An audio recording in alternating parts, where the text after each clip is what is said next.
All right. You can go ahead and begin whenever you're ready, inshallah, Sheikh. Sounds good. طيب. Assalamu alaikum, folks. It's good to see everyone here. Um, uh, so, um, am I good to go now?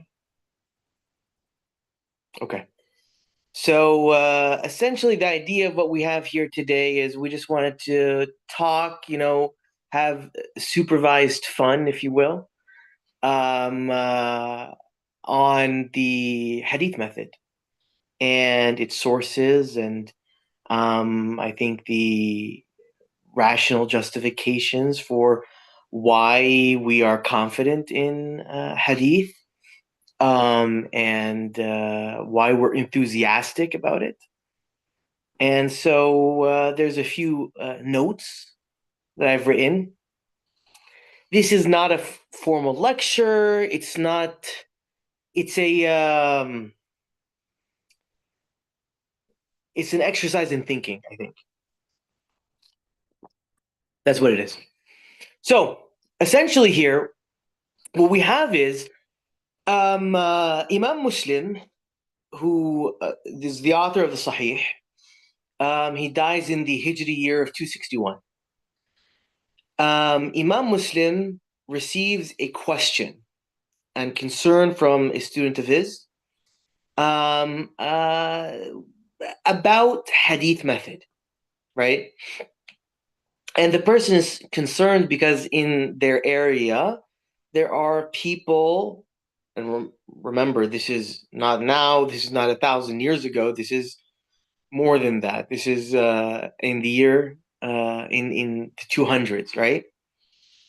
And in that time, in this particular region that's unnamed, a person was complaining that there's people that had misconceptions, doubts. They did not have a charitable view on the Hadith method, and some of their, I guess, issues that they had with the Hadith method were, I think, spiritual issues. Others were more sophisticated, if that's a correct term, sophisticated concerns with the Hadith method. And, for example, just the idea of even being able to come to historical truths, right? And there's people that were concerned about this, and he wrote to Imam Muslim, and Imam Muslim responded back to the question with a book, right?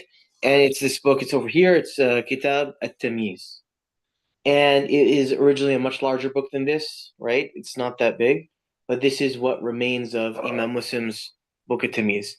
And Imam Muslim's book at-Tamyiz is extremely significant because it is the first sophisticated attempt at discussing and refuting hadith skepticism, right? And it's an important book because, number one, Imam Muslim knows a thing or two about hadith. He's the author of Sahih, and the Muslims regard his Sahih as the second most authentic book after Sahih al-Bukhari. So he is a good representative of what we Sunni Muslims believe about hadith and about how we come to truths about facts about the Prophet, right? So he's a good representative of that. His book is also significant because there are people that I think would lead you to believe that the first time there are sophisticated concerns about hadith are in modern times. Whereas there is not really, I can't think of a single concern that is brought up in modern times, except it can be traced back to something that was brought up 1,200 years ago, right? Or 1,100 years ago.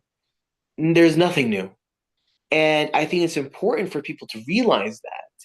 just so they have a accurate perception on, I think, on the history of these concerns, but also so they're not under the perception that these issues were not faced before, right? There is nothing new. And so Imam Muslim, he responded back with this book, and it's an impressive work. The idea behind it, right, of the book, it's based off of a little bit of theorization at the beginning. Maybe for a couple pages, Imam Muslim does some theorization about hadith, and the method, and then the rest of it is applied examples of how hadith criticism works. If the original issue that was presented to him was that, hey, we're concerned, how are you making claims about the Prophet and the authenticity of a hadith, being that these are, happened decades before you were born? His response essentially is, well, let me show you how it's done, right? And so it's an impressive work because it has that a little bit of theorization, and then the majority of it, which is here are practical examples so that you understand how it's done, right? Now, um, the book deserves a lot of attention, and I think when it was first published by Dr. I think the first publication is by Dr. Muhammad Mustafa Al-Azami, rahmatullah alayh. It did get a lot of attention, and it became a book that is taught in masajid and in institutes and whatnot. And it has a lot of explanations that are given by scholars today. And there's various publications with explanatory notes. Point being, the contemporary hadith scholarship holds this book.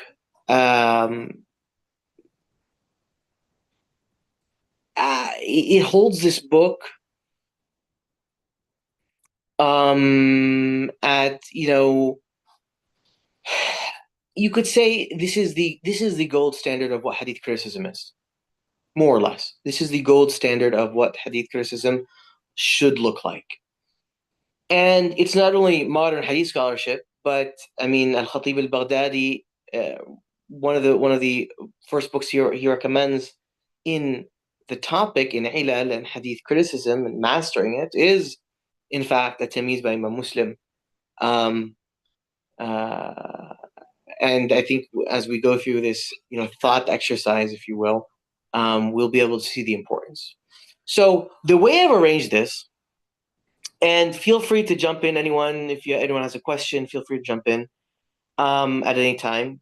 Uh, the way I've organized this is that we're going to go over essentially some assumptions, facts about hadith from our Sunni perspective. And the idea behind these assumptions that we have about the hadith method is that at the end of it, we should feel relatively that what we have is a sophisticated method to judge the authenticity of a hadith, and that it provides accurate results, and we can make claims about the Prophet ﷺ of various strength, about we're certain that XYZ happened, it's fairly well established that this happened, and we're certain that that didn't happen, we don't think this happened. Then there's this gray area of some things that may have happened, maybe it did not have happened, whatnot. But the point is that we have a range of claims that are made by about the Prophet, and this system that we have, can help us in providing these accurate claims, right? Making these judgment calls about hadith. So the first assumption I want to talk about. By the way, guys, how much time do I have? Muad or Asia? Until 7, about an hour. Right now, Oh, about 50 minutes. But Okay, well, how can everybody I time. begin?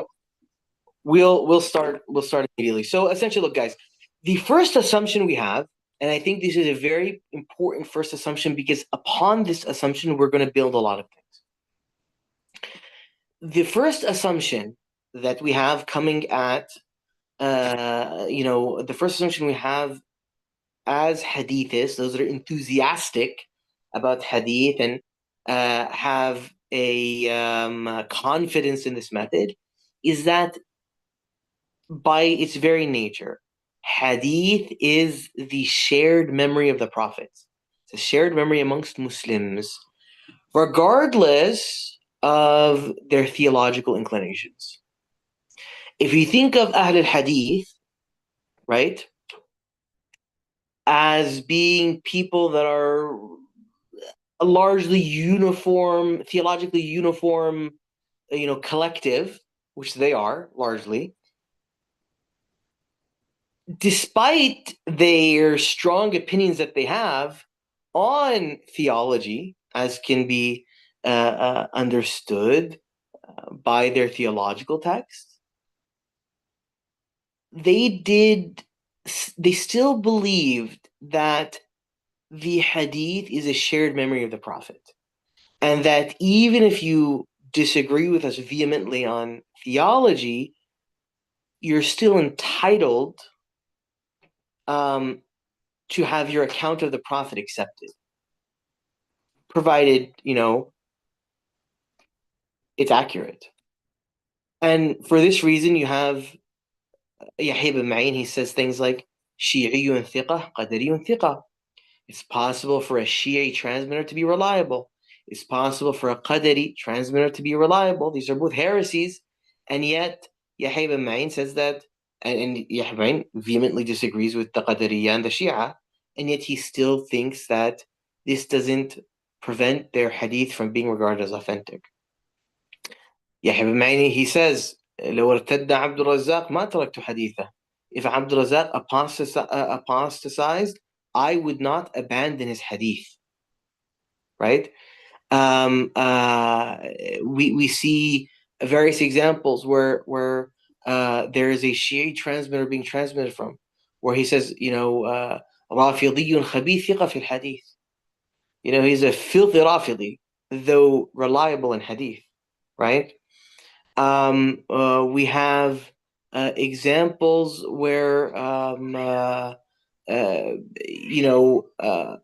ibn Rabi', he goes to document hadith from Abdullah ibn Sa'id, who's a Qadari, right? And Abdullah ibn Sa'id, who has this heresies upon the heresy of Qadar, Al-Hasan ibn Rabi' goes to him, he documents his hadith, and despite the fact that he's so concerned with his hadith and wanting to document them, right? When it comes time to pray, he would avoid praying behind him. He would make sure to leave early so as not to pray behind someone he regarded as a heretic. And that did not prevent him from benefiting from his hadith, right? And I think that this is an impressive show of number one, sincerity to the venture of hadith as a whole, considering that they are a largely uniform collective, theologically uniform collective, right? So I think to the venture of hadith, it shows that they're very, I think, sincere to that, and they're concerned about what the Prophet actually said, even if it means accepting a transmission of someone that they're not theologically inclined to. And But it doesn't stop there. In addition to that, they don't accept people that they might agree with, right? So, for example, you have Nu'aym ibn Hamad al-Khuzai, who is definitely a champion of, Ahl al-Hadith creed, and yet he's not considered to be a reliable transmitter of Hadith. Imam al-Bukhari will quote early Muslim religious figures in Khalq Af'al Ibad. He'll quote their opinions, and yet you will never find him using their hadith as an evidence in a Sahih, right? So they have a distinction in their mind between what they view as theologically correct and then this more neutral venture of the transmission of hadith, right? This is something that is very important, right? This is a building block of what makes hadith method what it is. So this is the first assumption, and something that's very important to keep in mind. Moving on, another assumption that we have that hadith method is built upon, and by the way, these assumptions at various levels and are found, the majority of them at least, are found in the book of At-Tamyiz, right, by Imam Muslim. So the second one, and this is a important one as well, is that Ahl al-Hadith acknowledge, they're acutely aware that not everything that has been transmitted about the Prophet is authentic. They are acutely aware of the possibility that errors occur and that a hadith can be corrupted by mere human error, but also by those that seek to, intentionally corrupt it. So they're very aware of this. Um, they're not just simply, looking at, oh, this sounds like a nice hadith. I don't think a Muslim could lie. I don't think a Muslim could make a mistake. Let me just accept it. No, they're not naive. And the whole idea of hadith method is based. The whole idea of the hadith method is based on the fact that I'm not accepting everything that has been transmitted from the Prophet, right? And I think that some of those that are less enthusiastic about hadith than us, they it's either they're under the impression or they put people under the impression that Muslims are naive and are unaware that it's possible that people have made mistakes and have erred and intentionally corrupted facts about the Prophet sallallahu alaihi wasallam. Right. So this is the second, I think, assumption. Another assumption is that they're also acutely aware of the role in human bias, of the role of human bias, and that this bias can occur, at an individual level, and the bias can occur at a group level, right? There can be groups that are biased against others, and there's people that are biased. And because hadith is the hadith method is, or the hadith as a field is based off of profiling transmitters and dealing with humans, to be aware of the potential biases is important so as to not fall prey, to some of these biases. And so they're very aware and they talk about these biases, right? And they make note of it. For example, it's, and they recognize that this is simply part of being a human, is that you can fall into bias without wanting to do it. You're a otherwise respectable, diligent scholar, and you can still fall, prey to bias, right? Where in the case of the differences between Malik and Muhammad ibn Ishaq, the case of An-Nasa'i and Ahmad ibn Salih al-Masri, right, and others, where due to various reasons there seems to their poor views of particular transmitters don't seem to necessarily, in those specific cases, they don't seem to be based off of they don't seem to be based off of data that backs it up as transmitters, but more as personal biases that they had towards Muhammad ibn Ishaq and Ahmad ibn Salih al-Misri, respectively, right? So they're aware that human bias, this occurs. Now, I want to move on quickly to another assumption. it's important to note what is the actual claim of Hadith scholars about their own method. Is the claim that, I'm going to prove everything to be authentic of the same value? Or is it something that's a little bit deeper than that, right?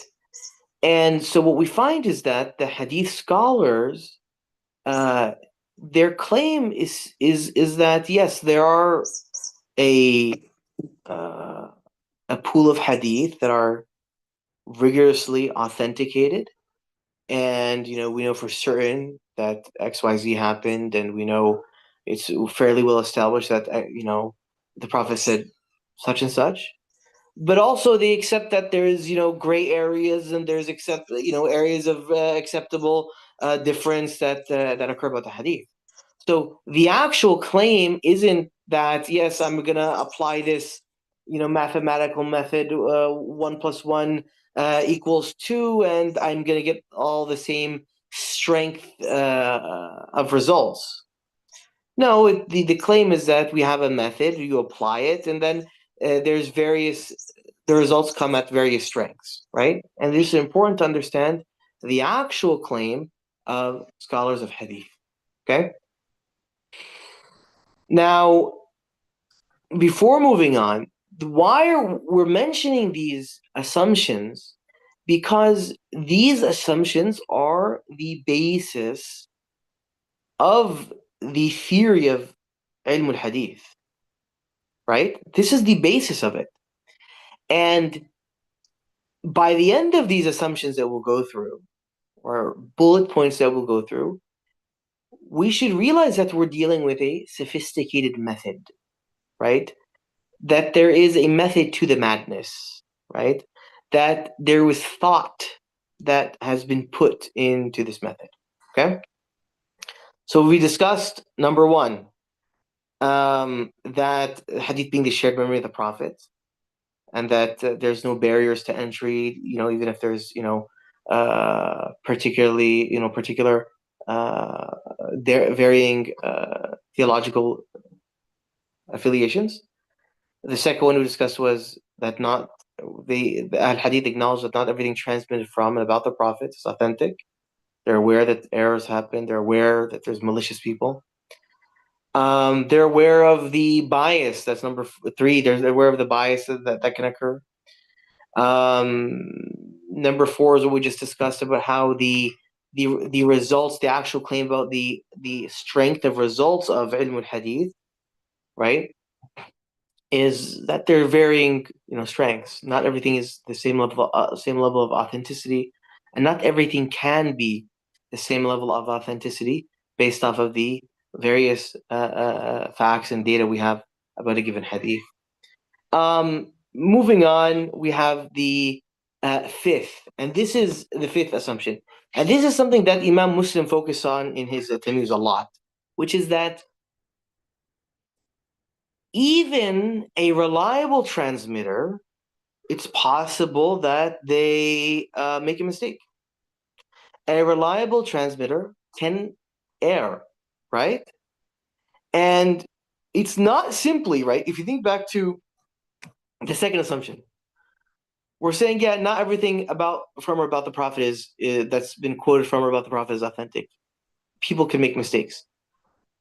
We're going further than that here and saying that even someone who we respect, someone that's, in a general sense, they're considered to be a reliable transmitter. It's possible that in a specific instance they could be making a mistake. They could be, there could be something that caused them to err in this particular instance, right? And so this is a major assumption upon which ilm al-ilal is based. And this is something that Imam Muslim focuses on in At-Tamyiz, right? Additionally, and this is a sixth one, I think we need to spend time on this, because this is where the theory that Imam Muslim talks about in the first couple pages, it stops and he goes on to the practical examples, and he goes to demonstrate this in the practical examples. What is this assumption? The sixth assumption point is that hadith, method, it draws from a wide array of sources, disciplines, and methods. Hadith method, the practice, hadith criticism as a practice, it draws from a wide array of sources, disciplines, and methods. So, for example, let's think about disciplines. Why is it important that it draws from a wide array of disciplines? Why? It's an actual question. So, if anyone wants to participate, they can provide an answer.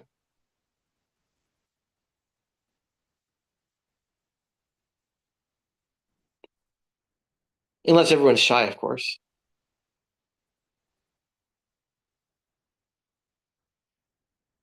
Supporting evidence, correct, but not what I'm looking for.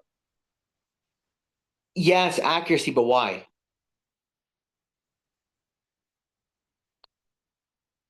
Accuracy, why? Because when you're dealing with different disciplines, you're dealing with a whole new set of interests, biases, and a whole different, set of people, right, that are experts in the discipline. And so when your results are being drawn from a wide array of disciplines, and they're all leading to the same conclusion, it should tell you something about the strength of the conclusion, right? It's not simply, it's a bunch of hadith people that are just saying, yeah, we don't, whatever, this is not authentic, or this is authentic, we'll just accept it, right? It really moves us away from making arbitrary claims to something that's a lot more founded. So, for example, one of the disciplines that draws from is fiqh, right? And we have an example of this in a tamyiz, where Imam Muslim is dealing with a hadith, rahmatullah alayhi, where it makes an incorrect claim, and he points this out when in part of the criticism of the hadith, what is based off of pointing out this fiqhi mistake. Imam Muslim says, one second. Okay. He says, وهذا الخبر وهم من أبي معاوية لا من غيره وذلك أن النبي صلى الله عليه وسلم صلى الصبح في حجته يوم النحر بالمزدلفة وتلك سنة رسول الله صلى الله عليه وسلم فكيف يأمر أم سلمة أن توافي معه صلاة الصبح يوم النحر بمكة وهو حينئذ يصلي بالمزدلفة. So he says, this report is an error by Abu Muawiyah. That's because the Prophet ﷺ prayed the Fajr Salah during his Hajj on Yom al-Nahr in Muzdalifah, as is the Sunnah of the Prophet ﷺ. How then could he order Salama to meet him for Fajr prayer on Yom al-Nahr in Mecca, though he would actually be praying in Muzdalifah, Salat al-Fajr, right? So part of Imam Muslim's criticism of this error and how he tackled this hadith was drawing from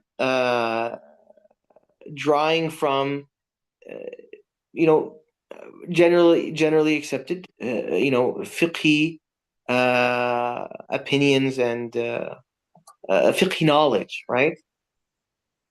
Number two, disciplines, history as a discipline, right? History, taking not just any history, but things that are widely accepted historical accounts, historical facts, things that there is not much disagreement about. There's an example of a hadith that's incorrectly transmitted from the Prophet where it's talking about currency.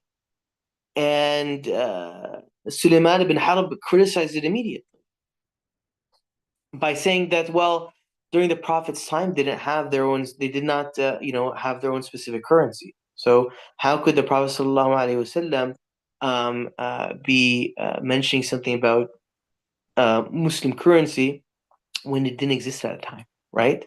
And so this is something that you would know by drawing into, your historical facts, right? That you're aware of. Number two, genealogy, right? And this is something that Imam Muslim also mentions in his Sahih, right?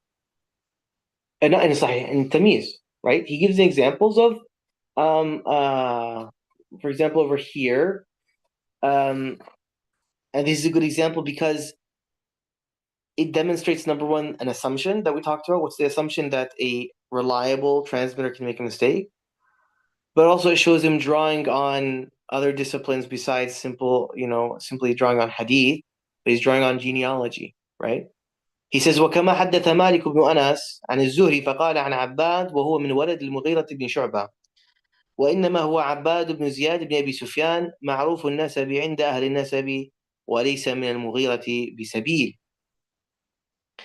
He says, as Imam Malik ibn Anas transmitted from Az-Zuhri, who said Abbad, and he's from the progeny of Al-Mughira ibn Shu'bah. Though, in fact, he is Abbad ibn Ziyad ibn Abi Sufyan, whose lineage is known amongst the experts, and he has no connection to Al-Mughira, right? So here we have Imam Muslim, part of him tackling this error and pointing it out that Imam Malik made in transmitting this hadith is based off him drawing from the discipline of genealogy, right? So we have number one, we're hadith method, hadith criticism. It draws from a wide array of disciplines. It also draws from a wide array of sources, right? For example, when we're talking about the sources of hadith, the sources that hadith criticism, facts about transmitters, um, we have a wide array of these sources. For example, we have various public and private documents, right? For example, I came across in the Su'alat of Al-Ajuri to Abu Dawood, where Abu Dawood, he comes across some information about about a transmitter, the father of a transmitter, right? Based off of a document, a mukataba contract that he came across, where the mukataba contract being where the slave purchases their freedom, right? So he came across this mukataba contract, and he benefited from it. Some facts about a given transmitter. We have to realize as well that I think that some people have an immature perspective of early Muslim empire, right? The reality of the matter is that there was a postal service, and people had to get paid, right? So there's payroll. We're dealing with laws, courts, bureaucrats, businesses. There's contracts going on. It's not the unsophisticated society we think it is, right? Or some of us think it is. And so these documents, they provide us decent information, right? And information about the transmitters that are found in the books of Rijal, this is one of the sources, these various private, public documents. Now, here's another, I think, interesting one that to throw out. Cemeteries. Cemeteries provide a wealth of information. If you think of headstones, they have birth dates, death dates on them, right? And that's why, we have examples of al-hadith that they would go to an area and they would visit cemeteries and they would document what's on the headstones, right? To get the, biographical data of various transmitters, right? I mean, we have lots of examples of this actually. And to this day, we have examples of headstones for some transmitters of hadith that actually still have their uh, death date on it in a museum in Egypt, right? I'm sure there's plenty of them, but this particular one I'm thinking of, right? That still exists today. Let's see, personal libraries, inherited notebooks, right? We have Imam Muslim here, Imam Muslim, author of Tamyiz, author of Sahih. We have an example where Imam Muslim traveled to the grandson of Al-Layth ibn Sa'd to consult some of the diaries or notebooks that he inherited from that were passed down from his grandfather to father, then to him, right? And he consulted these documents that were passed through the family because he wanted to verify a hadith that was attributed to Layth. Is it found in Layth's own personal documentation in his handwriting or not? Right? Here's another interesting one as well. You know how like you have rings that like they seal like to seal a letter. You guys are familiar with this concept? So one of the ways that if you're having written communication on hadith, you want to make sure that this is a secure communication. What do? Right? You use a seal, right, to seal the letter.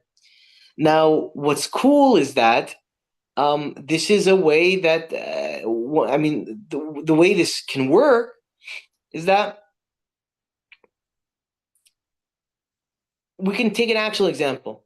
Imam Abdullah, the son of Imam Ahmad, he documents that he received written communication from Qutayba bin Sa'id. And part of him verifying the authenticity of the communication from Qutayba is the fact that he actually knows what Qutayba's seal looks like. Contrary to someone who might be trying to simply pass off a lie about Qutayba and doesn't know truly much about him, right? He truly doesn't know that much about him. Qutayba's seal was not his own. He used his father's seal. Allahu Waliyu Sa'id. I think that's what it had written on it. Now, if you have a person who's trying to pass off communication as Qutayba and he's not entirely familiar with everything about Qutayba, he could easily get caught, making up his own seal for Qutayba, because Qutayba, unbeknownst to him, for example, did not use his own seal. He would use his father's seal, right? I mean, I think it's a relatively interesting example about how this would take place, and how you have little things that are done to, ensure the security of the communication, right?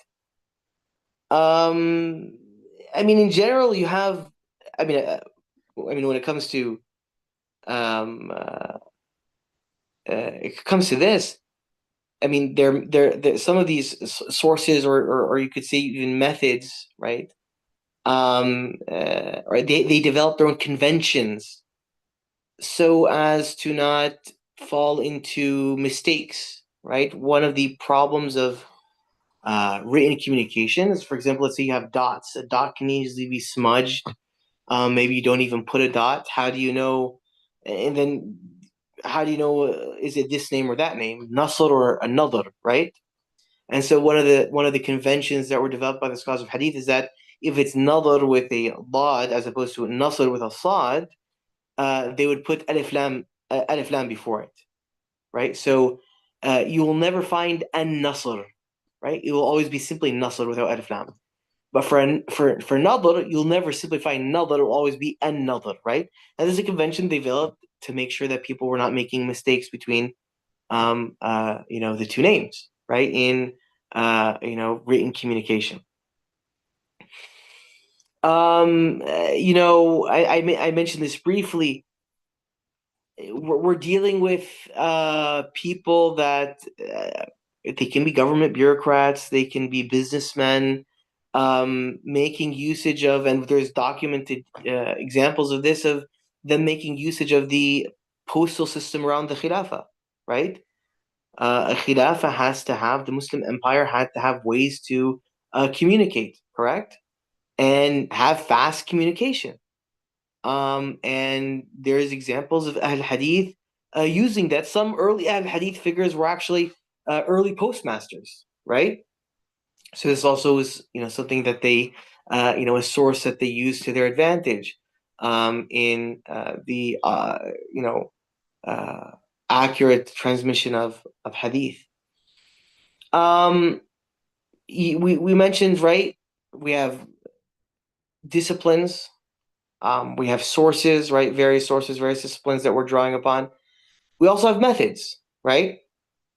And I see the time is running from us, but um, I just want to mention something so basic to think about, right? And like I said before, I go into this point. The point of this is to provide a thinking exercise, right?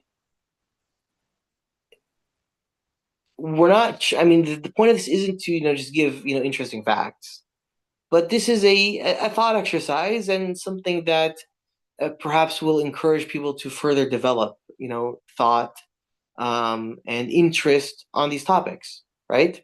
There's a lot of interesting information about there, a lot of important information about there, and I think that the purpose of this lecture is for people to educate themselves on these topics. The the biggest thing I think that leads people to hadith skepticism is lack of education on hadith. And even if a person, is a Yale graduate, sometimes they're not educated, right? And so, no, people that are enthusiastic about hadith are not afraid of hadith education. People that are educated in hadith have a distinct advantage in their appreciation of Islamic sources and their confidence in them than people that are not educated. Those certain people that fearmonger about education or teaching and opening doors for doubts sometimes are the biggest cause of those doubts. And it's not the problem of education. Education solves these things. Anyways, back to the point I was making. Methods. So I just want to mention one method, right?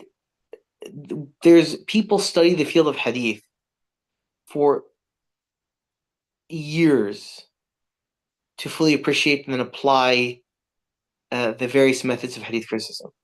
But I'll mention something that's very simple. The idea of organizing hadith information topically, right? Then by personality, right? In order to profile the hadith. So we have we'll topically organize a hadith. Here's the hadith related to raising the hands during salah, for example. Once I organize my ahadith on this various topic, I can see what stands out. I can see what doesn't make sense in light of the other ahadith. Correct? But that's relatively simple.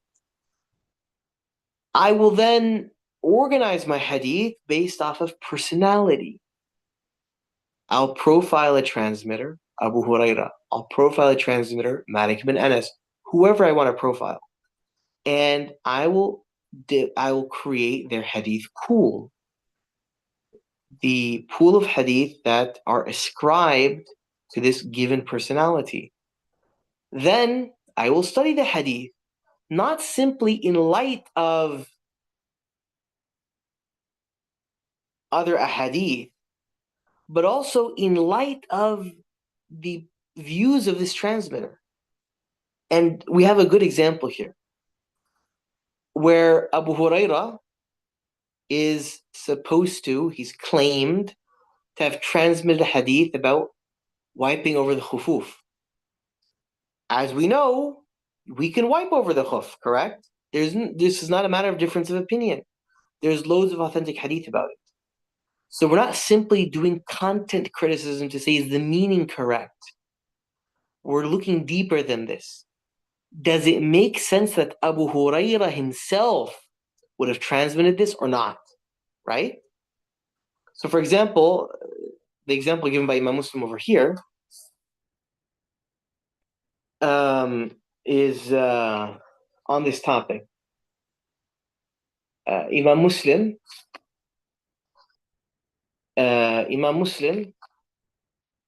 he mentions a hadith that's supposedly transmitted by Abu Huraira. He says حدثنا أبو بكر بن أبي شيبة قال حدثنا زيد بن حباب قال حدثنا عمر بن عبد الله بن أبي خثعم قال حدثني يحيى بن أبي كثير عن أبي سلمة عن أبي هريرة رضي الله عنه أن رجلا قال يا رسول الله ما الطهور بالخفين قال المقيم يوم وليلة والمسافر 3 أيام ولياليهن. So he mentions the report about wiping over the khufuf. Then he says هذه الرواية في المسح عن أبي هريرة ليست بمحفوظة. This narration on wiping from Abu Hurairah is not authentic. Why? وذلك أن أبا هريرة لم يحفظ المسح عن النبي صلى الله عليه وسلم. So and that's because Abu Hurairah did not learn from the Prophet the permission of wiping over the khufuf. How do we know that he did not learn this from the Prophet? لثبوت الرواية عنه بإنكاره المسح على الخفين. Because it is authentically established from him that he criticized those that wipe over the khufuf. Right? So if he criticized those that wipe over the khufuf, he obviously didn't learn about it from the Prophet, otherwise he would not have done that. So how could this hadith truly be transmitted by him if we know he himself didn't necessarily believe in al-masih al-khuffayn, to wipe over the khufuf? Another example, it's transmitted. There's a claim that Aisha transmitted the hadith la nikah illa biwali, that there is no valid nikah except with the permission of her guardian, right? And the A'imma reject this transmission from Aisha, regardless of their opinion on the hadith in a general sense, is it authentic or not. They deny the idea that Aisha radiallahu anha transmitted this. Why? Because it's authentically reported from her that she had not told this belief in the first place, right? So it's when we're part of when Al Hadith profile the transmitters, they're not simply looking at the content, making content criticism, because content criticism has limitations. They're also trying to see, does it make sense that this transmitter has transmitted this hadith in light of what we know about this transmitter?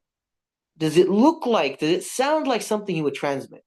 And in these cases that are mentioned by Imam Muslim and others, they're not, right? So this is one example, right, of this method of criticism, right? Take another example, right? To see, to think about how this is done. We have a hadith of the Prophet sallallahu alaihi wasallam. It's attributed to the Prophet, where the Prophet alayhi salatu wasalam is supposedly is quoted to have said that that a man came to him and said, "O Prophet of Allah, my father used to do X, Y, and Z, various good actions. Um, he used to help the needy, feed the people, X, Y, Z. He did a bunch of good actions, right? Um, but he died without accepting Islam. Where is he?" And so the Prophet says to him, "Your father and my father are in hell." And then when the person turned away, he says, "حيثما مررت على قبر مشرك فبشره بالنار." Whenever you pass by the grave of a mushrik, give them glad tidings of the fire. This hadith is not authentic from the Prophet sallallahu alaihi wasallam, and um, uh, we know it's not authentic for various reasons. One of them is regards to the chain, but the other is related to the actual text. And this is from various angles, right? Number one, we're aware that the Prophet ﷺ um, uh, stood for the funeral procession of a Jew. Does it sound likely that the Prophet would stand for the funeral procession of a Jew, and then the second the Jew is in the ground, would go to the grave and then say, "Oh, by the way, I give you glad tidings of fire"? They don't seem to be the same logic, right? It doesn't seem that the Prophet ﷺ would necessarily do this. We also have the fact that there are, loads of examples of this not taking place, where Sahaba or the Prophet are at a grave and there was no glad tidings of hell um, that were given to these people. Right? So, from a content perspective, there seems to be an issue with this. From a form perspective, if you think of a hadith as having a form, right? Hadith are transmitted. Hadith are transmitted. A lot of them are transmitted uh, in meaning, right? They're paraphrased, and as a result, this is one of the best things that has ever happened to hadith literature. The fact that hadith are paraphrased gives us identifiers for the various transmissions, right? So you can start pinpointing the influence of various transmitters on a given transmission, because everyone that transmits it paraphrases and leaves an element of themselves on the hadith, if you will. And so this is an amazing thing that happened. I think that the riwayah bil ma'na culture is one of the best things that has happened to hadith. That being said, when we're talking about hadith having a form, right? Each hadith has a form and identifiers to it. When we look at this hadith does not pass the form check. Why? It seems to be a conglomerate of different ahadith, right? So it seems to have combined several different transmissions, and then someone incorrectly transmitted them all in one as one cohesive narrative, and this is a problem, right? So, for example, the first part of the hadith where a person asks about, "My father did X, Y, and Z. Where is he?" Right? But he never, where is he now? Seems to probably be taken from the hadith of Aisha radiallahu anha, where she asks about, I think, Ibn Jud'an, and she says he used to do this and this and this. Where is he now? And the Prophet says he's in hell. He did not ever say, "Oh Allah, forgive my sins on the day of judgment," right? So this is an authentic hadith. but it has nothing to do with after it, what comes after it. The part about my father and your father being in hell, this is also authentic, right? In Abi wa Abaka finnar, it's authentic from Sahih Muslim. Yet it's not at all connected to what what came before and what comes after. And then there is a third narration that's found in some other books of hadith that says, حيثما مررت على قبر مشرك فبشر بالنار, whenever you pass by the grave of mushrik, then give them glad tidings of the fire, right? This is a separate hadith and it's an authentic. And so we have one of the transmitters clearly passed off of these three individual, separate, independent hadith. He passed them off in one cohesive narrative. And how did we realize this? We realize this because it does not pass the form check. How do we know this? Because every hadith, due to paraphrasing, riwayat bil-ma'na, has its own unique identifiers. And so we can identify that there is a problem here, right? It does not pass the form check, right? So this is simply a, I think a more interesting example of how the various methods work. Wallahu a'lam. And I'm running out of time. So, does anyone have any questions? Like I said, the purpose of this lecture is that it doesn't have a conclusion. The purpose of the lecture is to throw some ideas out, hopefully pique some interest, and for people to start educating themselves about hadith, from those that are interested in hadith, from those that are enthusiastic about hadith. And this is a point that Imam Muslim himself makes in At-Tamyiz, where he says that Ahl al-Hadith are the people that are truly appreciate hadith. We use it religiously. We're aware of it. We spend time with it. It only makes sense that we're the ones that know how to deal with transmission, right? He mentions this in the end of At-Tamyiz. A lot. So, questions? Let me see. I think there's some.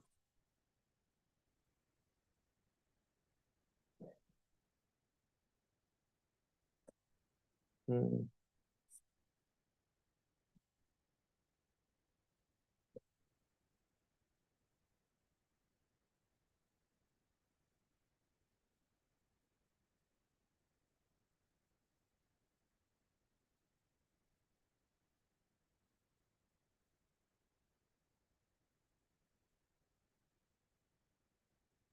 Someone says, question with regards to history and genealogy and hadith as it pertains to biographical data. It is well known biographical data is used in hadith. Fulan was the student of so and so, or that he was born in this year and died in that year. Zayd Ma'amr, but did not hear from him. One objection of Orientalists bring is that they claim that we have no reason to trust this data, especially regarding early figures such as the first century Hijri. What do you make of this objection? Well, I think some of this was responded to, during the lecture, right? I mean, there are sources. We know that these people existed. There's tangible proof that these people existed, right? If you think of in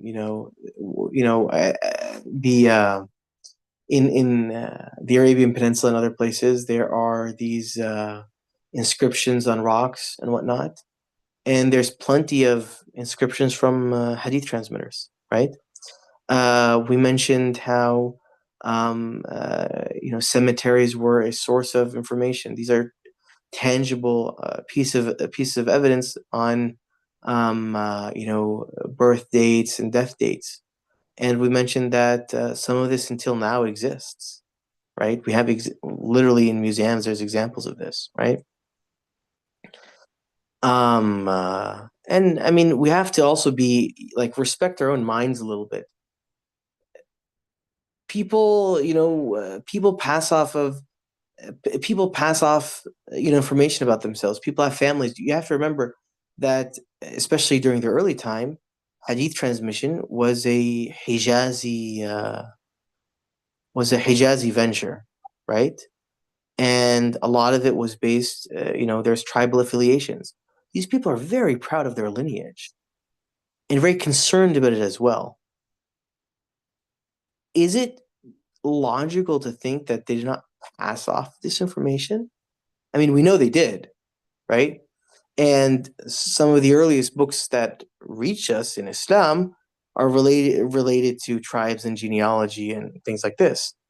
So I hope that answers the question. I mean, that's just what comes to mind right now. I think a more detailed response could be given, but that's what comes to mind right now.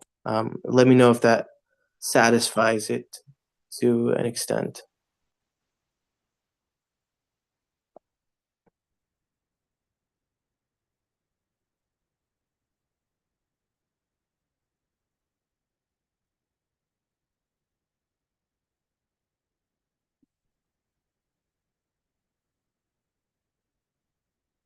By the way, interesting factoid for anyone. Are people aware of what Hadith Sihr al-Nabi Sallallahu Alaihi Wasallam is? The hadith about the Prophet being affected by sihr? I'm sure everyone's aware, correct? What's funny is that uh, it's a hadith that a lot of Muslim hadith skeptics are not too happy about. And what's funny is that this is one of the ahadith that were documented in writing at a very early period, right? Because Al-Layth ibn Sa'ad, he gets this from Hisham ibn Urwa via written communication. So, interesting factoid there.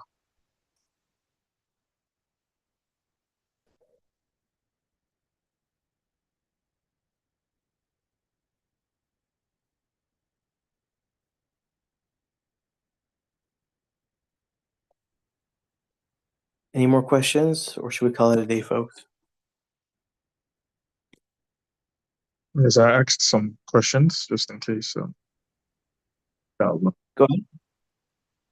I think I have two. I sent one in the chat. I think the other question will be in regards to the Hadith Muslim. Is there a basis of debate about the Ruwaya bil Ma'na of the Hadith in of itself, besides of course authenticating it, or is the literal reading of it simply just what should be taken in general?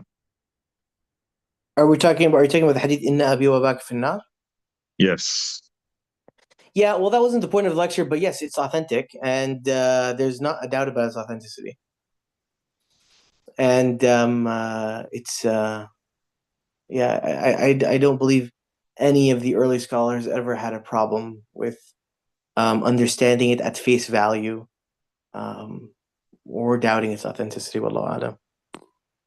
It's The I second think question is the second go ahead. question is about embodying the character of, I mean, hadithists of the past in general, in times of especially chaos like this, where we have last dividends across even discussing secular truths general. So AI, deepfakes, disinformation, and things like that. First, do you support the idea of, I mean, restoring some of these principles even into our the future of postmodern engagement in different phases? I mean, verifying even regular truths. You know what? I think it's a really good question, and I think what's interesting is the fact that whether we like it or not, everything comes down to transmission. And I think that for a long time, people are how can you say it?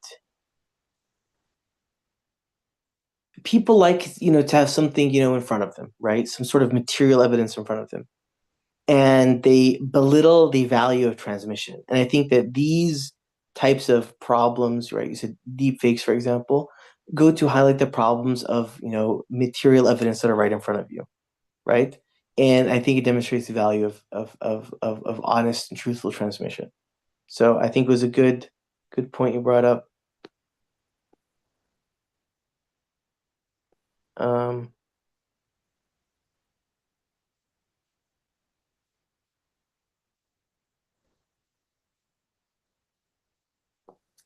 someone said, it's a pleasure to have you here, Masood, by the way. Allah Jazaak al khair. Someone said, you going to release anything else written on the Hadith method? A sequel to your Defense of Hadith method ebook. I recall many of your examples in the talk were from there. I think the majority of my examples were not from there. But inshallah, yes, I do have. I do have. I would like to, and I have it. I have it almost. I have it almost done, but I suffer from chronic boredom, and so I have not finished it.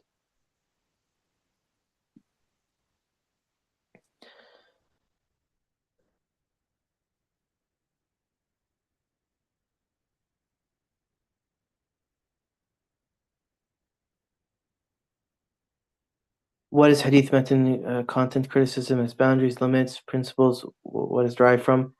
Great question. Honestly, requires a lecture though. Great question though. What about the hadith of Yajuj and Majuj organically creating a hole every day, but they go back and it returns? My recollection is that this hadith, last time I looked into it, I was convinced it was not authentic. But it's a matter of difference of opinion. I've not read that book. How to recognize whether someone is grounded in knowledge of hadith?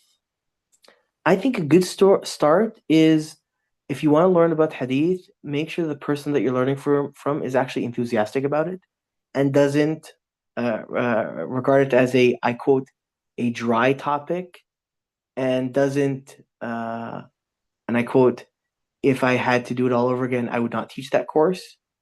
I think that's a great place to start. To make sure that that whoever you're learning from is actually enthusiastic about hadith, and that they themselves are not filled with concerns and doubts about it. Right? That's a very important, I think, point.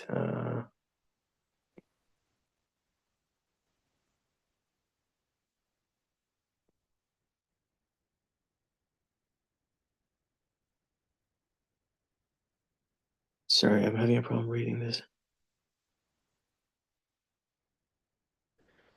But no. In general, look, when you want to find someone that's grounded in hadith, what you need to do is, number one, make sure that they're actually enthusiastic about hadith. Number two, ideally speaking, they should have some sort of published literature on it, on hadith, right?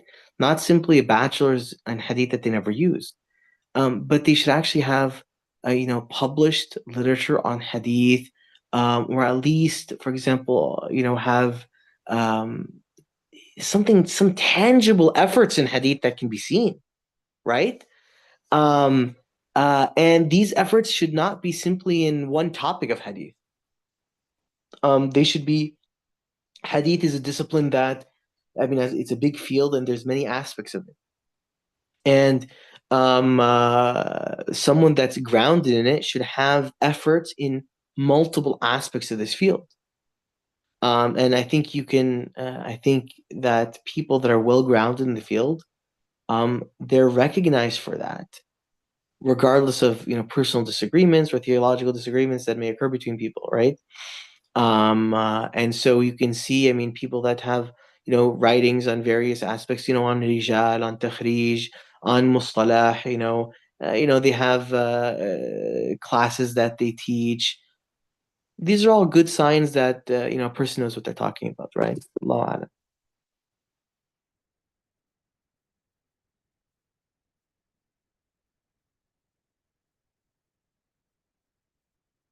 a'lam. Correct, yeah. Yombol is one of them, yes. I don't have any English references, to be honest. Allahu a'lam. طيب, if that's it, I think we can end it here. The one last thing I want to end it on, like I said, is that the purpose of this lecture is that there's not a conclusion, right? These are bullet points. These are random thoughts that have some sort of semblance of connection that hopefully are an encouragement for us to go out and educate ourselves on hadith, right? This is the main point of it. Confidence in hadith is based off of hadith education. We never fear from educating people on hadith, even various details, even areas of difference. These do not actual education, even on areas of difference, do not lead for people to have concerns. What leads people to have concerns is sheer ignorance on hadith. For someone to, let's say in theory, someone were to, for example, in a public lecture, say something like, well, Imam